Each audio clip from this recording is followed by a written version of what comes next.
আজকে আমরা যাব বিয়ে বাড়িতে ক্যাটারিংয়ে। সবার প্রথমে কাজের জায়গায় পৌঁছে গিয়ে টেবিল চেয়ারগুলোকে সব সেট করে নিলাম, আর কাজটাকে একটু আগিয়ে রাখার জন্য প্লেটগুলোর মধ্যে টিস্যু দিয়ে দিচ্ছিলাম। আর এগুলো করা হয়ে গেলে আমরা সোজা চলে গেলাম একটু রান্নার জায়গায় দেখতে রান্নাটা কত দূর, আর এর মধ্যে বড় এসে পৌঁছে গেছিল। আমাদের ফার্স্ট ব্যাচ বসতে বসতে প্রায় 9টা বেজে গিয়েছিল। তারপরে এদিকে একে একে আমরা ব্যাচ খাওয়াতে লাগলাম। রাজুদার ম্যানেজার কাশিদা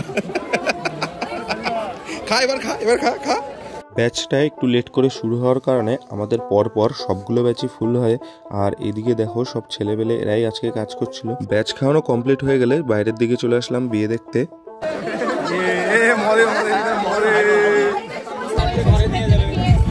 বিয়ে দেখা কমপ্লিট করে এসে আবার ভিতরে কাজে লেগে পড়লাম। আর মণ্ডপের ওখানে প্রায় 50 জনের খাওয়া বাকি ছিল, তো তাদেরকে ডেকে এনে আবার খেতে বসিয়ে দিলাম। চলো আজকে ভিডিওটা এই পর্যন্তই। ভালো লাগলে অবশ্যই একটা লাইক করে চ্যানেলটা সাবস্ক্রাইব করে দিও। টাটা।